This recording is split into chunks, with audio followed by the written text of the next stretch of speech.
S, ನಾನು ನೇರವಾಗಿ ಈಗ ಖರ್ಗೆ ಅವ್ರ ವಿಚಾರಕ್ಕೆ ಸಂಬಂಧಪಟ್ಟಂತೆ ಕೋಣಪ್ಪ ಸರ್ ಹತ್ರ ಹೋಗ್ತೀನಿ. ವೀರಶೈವ ಅಂದರೆ ರಾಜ್ಯ ಒಕ್ಕಲಿಗರ ಸಂಘದ ಕಾರ್ಯದರ್ಶಿ ಸರ್, ನೀವು ಖರ್ಗೆ ಸಾಹೇಬ್ರ ಮಾತುಗಳನ್ನು ಕೇಳಿಸ್ಕೊಂಡ್ರಿ.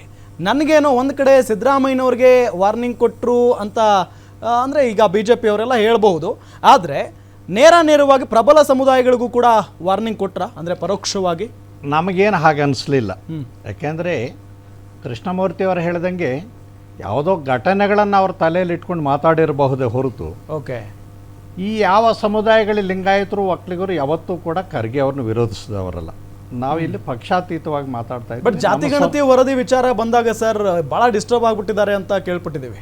ನೋಡಿ, ಈಗ ಒಕ್ಕಲಿಗರಾಗಲಿ ಲಿಂಗಾಯತರಾಗಲಿ SC ST ಕೊಟ್ಟಿರೋ ರಿಸರ್ವೇಷನ್ನ ಪ್ರಶ್ನೆ ಮಾಡ್ತಾ ಇಲ್ಲ. ನಾವು ಕೇಳ್ತಾ ಇರೋದು ನಮ್ಮ ಜನಸಂಖ್ಯೆಗೆ ಅನುಗುಣವಾಗಿ ಶೈಕ್ಷಣಿಕವಾಗಿ, ಆರ್ಥಿಕವಾಗಿ, ಸಾಮಾಜಿಕವಾಗಿ ನಮಗೇನು ನ್ಯಾಯ ಸಿಗಬೇಕು ಆ ನ್ಯಾಯ ಕೊಡಿ ಅಂತ ಕೇಳ್ತಾ ಇದ್ದೀವಿ ಹೊರತು ಯಾರೊಬ್ಬರ ಒಂದು ಮೀಸಲಾತಿಯನ್ನು ನಾವು ವಿರೋಧಿಸ್ತಾ ಇಲ್ಲ. ನಾವು ಕೇಳ್ತಾರೆ, ನೀವು ಮಾಡಿರೋ ಜಾತಿ ಗಣತಿ ಯಾವ ಆಧಾರದ ಮೇಲೆ ಮಾಡಿದಿರಿ? ನಂಬರ್ 1, ವೈಜ್ಞಾನಿಕವಾಗಿ ಇದೇನು ಜಿಯೋ ಟ್ಯಾಗ್ ಅಳವಡಿಸಿದಾರಾ? ಆಧಾರ್ ಟೈಪ್ ಏನಾದರೂ ಕೋಡ್ ಅಳವಡಿಸಿದಾರಾ? ಒಂದೇ ವ್ಯಕ್ತಿ ಇನ್ನೊಂದು ಕಡೆ ಕೊಡಲ್ಲ ಅನ್ನೋವಂಥದ್ದು ಏನಾದರೂ ಖಚಿತಪಡಿಸ್ಕೊಂಡಿದ್ದೀರಾ? ಅವ್ರಿಗೆ ಆಸ್ತಿ ಪಾಸ್ತಿ ಶೈಕ್ಷಣಿಕತೆ ಬಗ್ಗೆ ಯಾವ ರೀತಿ ಖಚಿತಪಡಿಸ್ಕೊಂಡಿದ್ದೀರಿ? ಈ ಜಾಬಲ್ಲಿದ್ದಾರೆ, ಇಷ್ಟು ಓದಿದ್ದಾರೆ ಅಂತ ಏನಾದರೂ ಖಚಿತತೆ ಬೇಕಲ್ಲ. ನೀವು PDO ಕೇಳಿದ್ದೀರಾ? ಇಲ್ಲ ಅಲ್ಲಿನ ವಿಲೇಜ್ ಅಕೌಂಟೆಂಟ್ ಕೇಳಿ ಅವರ ಆಸ್ತಿ ಪಾಸ್ತಿ ನೋಡಿ, ಇಲ್ಲ ಅವ್ರ ಇನ್ಕಮ್ ಟ್ಯಾಕ್ಸ್. ಒಟ್ಟಾರೆ ನಿಮ್ಮ ಪ್ರಶ್ನೆಗಳು ಸರಿಯಾಗೇ ಇದೆ, ಆದ್ರೆ ಈಗ ಅಂಕಿ ಅಂಶಗಳನ್ನ ನೋಡಿದಾರಲ್ಲ ಖರ್ಗೆ ಅವರು, ಹಾಗಾಗಿ ಮುಂದಿನ ರಾಜಕೀಯವಾಗಿ ಭವಿಷ್ಯ ನಮ್ಮ ಮೇಲೇನೆ ನಿಂತಿದೆ, ನಮ್ಮ ಸಮುದಾಯದ ಮೇಲೇನೆ ನಿಂತಿದೆ. ಹಾಗಾಗಿ ಇನ್ ಮುಂದೆ ನೀವೆಲ್ಲ ಸೈಲೆಂಟ್ ಆಗಿ ಅನ್ನೋ ನಿಟ್ಟಿನಲ್ಲಿ ಆ ರೀತಿ ನಾವು ತಿಳ್ಕೊಳ್ಳಲ್ಲ. ಯಾಕೆಂತಂದ್ರೆ ಇಲ್ಲಿ ಯಾರು ಕೂಡ ಒಕ್ಕಲಿಗರು ಲಿಂಗಾಯತರು ಅವ್ರನ್ನ ವಿರೋಧಿಸದೇ ಇರೋದ್ರಿಂದ ಅನ್ನೆಸರಿಯಾಗಿ ನಮ್ಮ ಬಗ್ಗೆ ಮಾತಾಡ್ತಾರೆ ಅಂತ ನಾವ್ಯಾಕೆ ಊಹಿಸ್ಕೋಬೇಕು?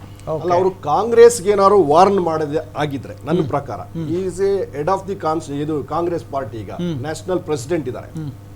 ಕಳೆದ ಬಾರಿ 2023 ಇವತ್ತೇನಾದ್ರೂ ಕರ್ನಾಟಕದಲ್ಲಿ ಕಾಂಗ್ರೆಸ್ ಸರ್ಕಾರ ಅಸ್ತಿತ್ವದಲ್ಲಿದೆ ಅಂದ್ರೆ 2 ಮೇಜರ್ ಕಮ್ಯುನಿಟಿಗಳು, ಪರ್ಟಿಕ್ಯುಲರ್ ಆಗಿ ಮುಸಲ್ಮಾನ ಸಮುದಾಯ 95% ವೋಟ್ ಮಾಡಿದೆ ಅಂತೇಳಿ ಒಂದು ಅಂಕಿಅಂಶ ಹೇಳುತ್ತೆ. ಎರಡನೇದು ಸೆಕೆಂಡ್ ಹೈಯೆಸ್ಟ್ ವೋಟ್ ಮಾಡಿರೋದು 90%, 85 to 90% schedule caste and schedule tribe ಅಂತ. ಸೊ ಈ ದೃಷ್ಟಿನಲ್ಲಿ ಅವರ ಮನಸ್ಥಿತಿ, ಇನ್ಫ್ಯಾಕ್ಟ್ ಅವರು ಬಹಳ ಸೀನಿಯರ್ ಲೀಡರ್ ಇದ್ದಾರೆ, ಮತ್ತೆ ರಾಜ್ಯದ ರಾಜಕಾರಣ ಅವ್ರಿಗೆ ಗೊತ್ತಿರೋದ್ರಿಂದ ಒಂದು ವೇಳೆ ಅಧಿಕಾರ ಇದುವರೆಗೆ ಕರ್ನಾಟಕದಲ್ಲಿ ಇವತ್ತು ಸ್ವತಂತ್ರ ಬಂದು ನಮ್ಮ ದೇಶಕ್ಕೆ 78 ವರ್ಷ ಆಗಿದೆ, ಸಂವಿಧಾನ ಜಾರಿಯಾಗಿ 75 ವರ್ಷ ಆಗಿದೆ. ಇಷ್ಟು ನಿರಂತರವಾಗಿ ಒಕ್ಕಲಿಗ ಸಮುದಾಯ ಸುಮಾರು 9 ರಿಂದ 10 ಬಾರಿ ಮುಖ್ಯಮಂತ್ರಿ ಸ್ಥಾನವನ್ನ ಪಡ್ಕೊಂಡಿದೆ. ವೀರಶೈವ ಸಮುದಾಯ ಅಥವಾ ಲಿಂಗಾಯತ ಸಮುದಾಯ ಸುಮಾರು 11 ರಿಂದ 12 ಜನ ಮುಖ್ಯಮಂತ್ರಿಗಳನ್ನ ಕಂಡಿದೆ. ಬ್ರಾಹ್ಮಣ ಸಮುದಾಯನೂ ಕೂಡ 2 ರಿಂದ 3 ಬಾರಿ ಮುಖ್ಯಮಂತ್ರಿ ಸ್ಥಾನವನ್ನ ಪಡ್ಕೊಂಡಿದೆ.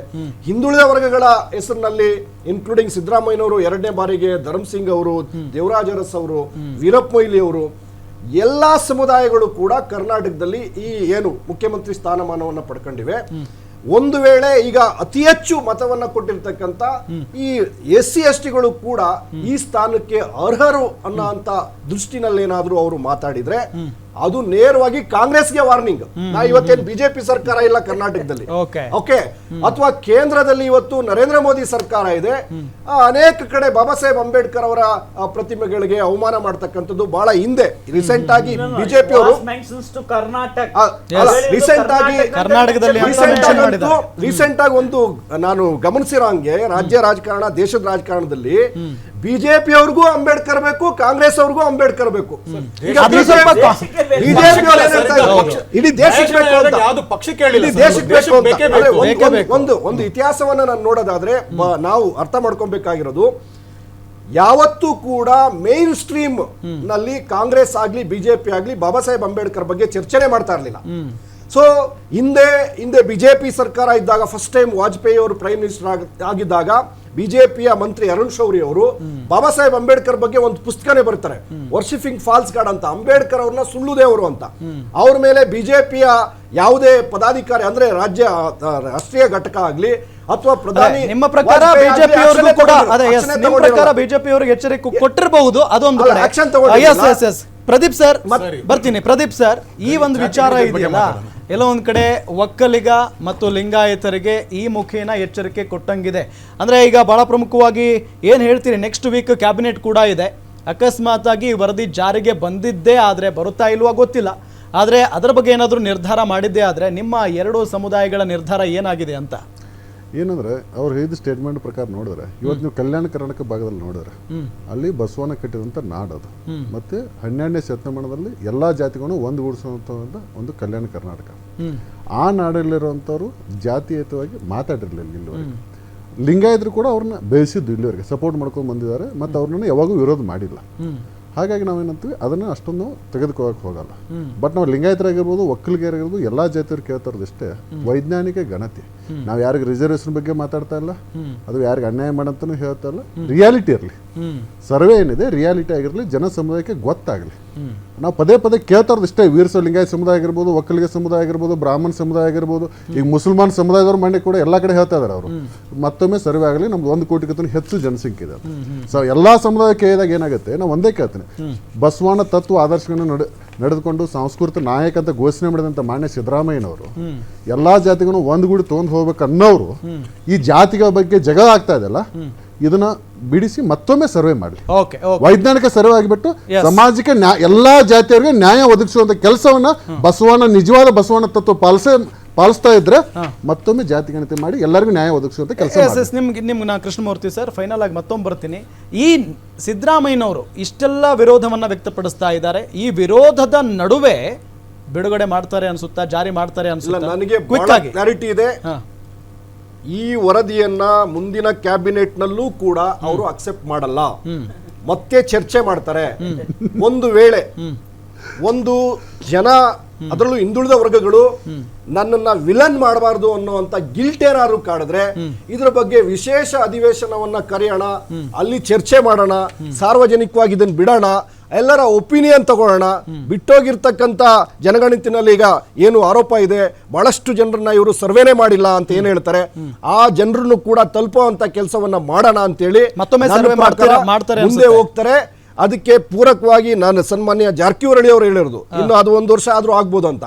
ನನ್ನ ಪ್ರಕಾರ ಇಷ್ಟೊಂದು ದೊಡ್ಡ ವಿರೋಧವನ್ನ ಇಟ್ಕೊಂಡು ಅಲ್ಲ, ನಿಮ್ ಪ್ರಕಾರ ಅವರು ಮತ್ತೊಮ್ಮೆ ಸರ್ವೆ ಮಾಡ್ತಾರೆ ಅಂತ ಅನ್ಸುತ್ತೆ? ಸರ್ವೆ ಮಾಡ್ತಾರೆ ಅನ್ನೋದಕ್ಕಿಂತ ಇದನ್ನ ಸಾರ್ವಜನಿಕವಾಗಿ ಚರ್ಚೆಗೆ ಬಿಡ್ತಕ್ಕಂಥ, ಅಧಿವೇಶನ ಕರೀತಕ್ಕಂಥ ಕೆಲಸವನ್ನ ಮಾಡ್ತಾರೆ. ಇಲ್ಲಿ ಎರಡು ಬಹಳ ಇಂಪಾರ್ಟೆಂಟ್ ಸಿಚುವೇಶನ್ ಇದು. ಯಾಕೆ ಅಂತಂದ್ರೆ 1 ನವೆಂಬರ್ ಅಲ್ಲಿ ಅವರು ಮುಖ್ಯಮಂತ್ರಿ ಪದವಿಯನ್ನ ಬಿಟ್ಕೊಡ್ಬೇಕಾದಂತ ಅನಿವಾರ್ಯತೆ ಇದೆ ಅಂತೇಳಿ. ಯಾಕೆಂದ್ರೆ 2023 ಆ ರೀತಿ ಮಾತುಕತೆ ಆಗಿದೆ ಅಂತದ್ದು ಚರ್ಚೆ ಆಗ್ತಾ ಇದೆ.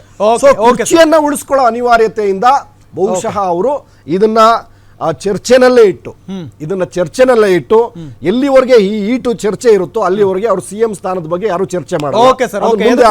ಏನ್ ಹೇಳ್ತೀರಿ ಫೈನಲಿ? ಸರಿ, ಒಂದು ಈ ವರದಿ ಏನ್ ಗೊತ್ತಾ ಸರ್, ಇದು ಕಾಂತಿ ಇಲ್ಲದ ಕಾಂತರಾಜು ವರದಿ, ಯಾರಿಗೂ ಜಯ ಇಲ್ಲದ ಜಯಪ್ರಕಾಶ್ ವರದಿ.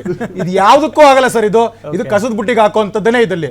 ಯಾಕೆ ಅಂತಂದ್ರೆ ಒಂದು ನ್ಯಾಷನಲ್ ಕೋಟಿ ರೂಪಾಯಿ ಖರ್ಚು ಮಾಡಿರುವಂತ ಒಂದು ಸಮೀಕ್ಷೆ, ಒಂದು ವರದಿ ಕಸದ ಬುಟ್ಟಿಗೆ ಹಾಕ್ಬಿಡ್ತಾರೆ.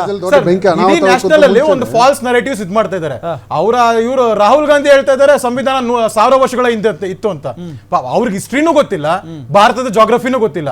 ಹಿಸ್ಟ್ರಿ ಗೊತ್ತಿರೋ ಅವನ ಸ್ಟೋರಿನೂ ಯಾರು ಅಂತಾನೂ ಗೊತ್ತಾಗಲ್ಲ. ಸೊ ಅದಕ್ಕೆ ನಾನು ಹೇಳ್ತಾ ಇರೋದು, ಹೌದು 1000 ವರ್ಷಗಳ ಹಿಂದೆ ಭಾರತದಲ್ಲಿ ಸಂವಿಧಾನ ಇತ್ತು. ಯಾವ್ದಕ್ಕಂದ್ರೆ ಗೊತ್ತಿಲ್ಲ ಅವ್ರಿಗೆ, ನಾವ್ ಹೇಳ್ಬೇಕಾಗತ್ತೆ. ಭಾರತದಲ್ಲಿ ಬಸವಣ್ಣನವರ ತತ್ವದಲ್ಲಿ ಅಡಿಯಲ್ಲಿ ಅನುಭವ ಮಂಟಪದಲ್ಲಿ ಇದ್ದಿದ್ದು. ಅನುಭವ ಮಂಟಪದಲ್ಲಿ ಸರ್ವ ಜನಾಂಗದವರು ಆ ಅನುಭವ ಮಂಟಪದಲ್ಲಿ ತಮ್ಮ ವಿಚಾರಗಳನ್ನ ಇದು ಮಾಡಿ ಇಡೀ ಪ್ರಪಂಚಕ್ಕೆ ಅನುಭವ ಮಂಟಪ ಶ್ರೇಷ್ಠವಾಗಿತ್ತು. ಅವ್ರು ಬರೀ ಯಾವಾಗ್ಲೂ ಪ್ರಬಲ ಸಮುದಾಯಗಳು ಮಾತಾಡ್ತಾರಲ್ಲ ಸರ್, ಪ್ರಬಲ ಸಮುದಾಯದವರು ಯಾವಾಗ್ಲೂ ಅಷ್ಟೇ ಅನ್ನ ಅಕ್ಷರ ದಾಸೋಹದಲ್ಲಿ ಯಾವುದೇ ಜಾತಿ ತಾರತಮ್ಯ ನೋಡಿಲ್ಲ, ಜಾತಿ ತಾರತಮ್ಯ ನೋಡಿಲ್ಲ. ಅಕ್ಷರದಲ್ಲೂ ಮುಂದಿದ್ದಾರೆ, ಪ್ರತಿಯೊಂದು ಜಾತಿಗೂ ನ್ಯಾಯ ಒದಗಿಸಿದ್ದಾರೆ. ಪ್ರಬಲ ಜಾತಿ ಅಂತ ಗುಮ್ಮ ತೋರಿಸಿ ಮಾಡೋದು ಬೇಡ, ವೈಜ್ಞಾನಿಕವಾಗಿ ಮಾಡಿ ಎಲ್ರಿಗೂ ಕೋನಪ್ಗೌಡ್ರ ಲಾಸ್ಟ್ ರಿಯಾಕ್ಷನ್ ಏನ್ ಮಾಡ್ತೀರಿ ಫೈನಲಿ? ಅಕಸ್ಮಾತ್ ಆಗಿ ಜಾರಿ ಮಾಡುವ ವಿಚಾರ ಬಂದ್ಬಿಟ್ರೆ ಸರ್, ಈಗ ಫೈನಲಿ ಕ್ವಿಕ್ ಆಗಿ ನಾನು ಕ್ವಿಕ್ ಆಗಿ ಹೇಳ್ತೀನಿ. 10 ವರ್ಷಗಳ ಹಿಂದಿನ ವರದಿ ಇದು.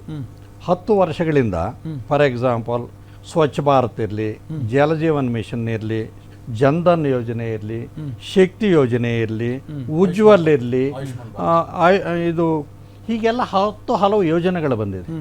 ಇವರು ಯಾವ ಆರ್ಥಿಕ, ಶೈಕ್ಷಣಿಕ, ಸಾಮಾಜಿಕ ಅಂತ ಏನು ಹೇಳಿದ್ದಾರೆ, ಇವು ಆಧಾರದ ಮೇಲೆ ಮಾಡಿದ್ದೀವಿ ಅಂತ ಹೇಳ್ತಾರೆ.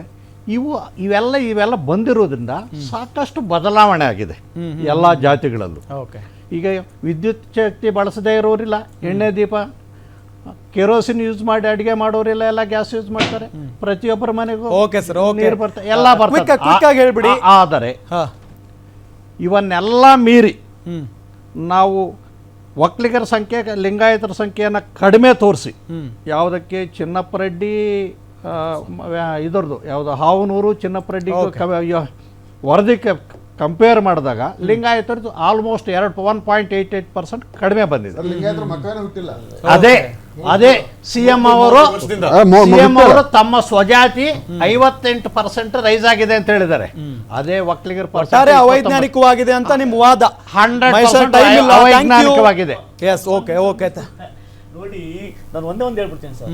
ಸಿದ್ದರಾಮಯ್ಯನವರು ಕಾಂತರಾಜ್ ಅವ್ರನ್ನ ಜಯಪ್ರಕಾಶ್ ಹೆಗಡೆ ಅವ್ರನ್ನ ಹೇಗೆ ಯೂಸ್ ಮಾಡ್ಕೊಂಡು ಇವತ್ತು ಚೂಬಿಟ್ಟಿದಾರೋ, ಮತ್ತೆ ಇದನ್ನು ಮಾಡ್ಬೇಕಾದ್ರೆ ಒಂದು ಉಪಸಮಿತಿ ಮಾಡ್ಲೇಬೇಕಲ್ವೇ?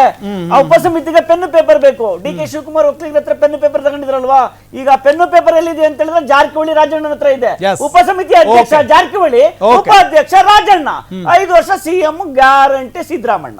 Okay sir, okay, thank you ಎಲ್ಲರಿಗೂ ಕೂಡ ಇಷ್ಟೊತ್ತು ಜಾಯ್ನ್ ಆಗಿದ್ದಕ್ಕಾಗಿ. ಎಸ್ ವೀಕ್ಷಕರೇ, ಇದು ಇಲ್ಲಿಗೆ ಮುಗಿಯುವಂತ ಲಕ್ಷಣ ಅಂತೂ ಇಲ್ಲವೇ ಇಲ್ಲ. ಯಾಕೆಂತ ಹೇಳಿದ್ರೆ ಇನ್ನು ಅಂದರೆ ನೆಕ್ಸ್ಟ್ ವೀಕ್ ಒಂದು ಕ್ಯಾಬಿನೆಟ್ ಸಭೆ ಕೂಡ ಇದೆ. ಅದರಲ್ಲಿ ಯಾವ ರೀತಿಯಾದಂಥ ಚರ್ಚೆ ಆಗುತ್ತೆ, ಚರ್ಚೆಯಾಗಿ ಉಳಿಯುತ್ತಾ, ಏನಾದರೂ ಫೈನಲ್ ನಿರ್ಧಾರಕ್ಕೆ ಬರ್ತಾರಾ ಅನ್ನೋದನ್ನ ಕಾದು ನೋಡೋಣ. ಇದಾಗಿತ್ತು ಈ ಹೊತ್ತಿನ ವಿಶೇಷ. ನೋಡ್ತಾ ಇರಿ ಗ್ಯಾರಂಟಿ ನ್ಯೂಸ್, ಸುದ್ದಿ ಖಚಿತ, ನ್ಯಾಯ ನಿಶ್ಚಿತ.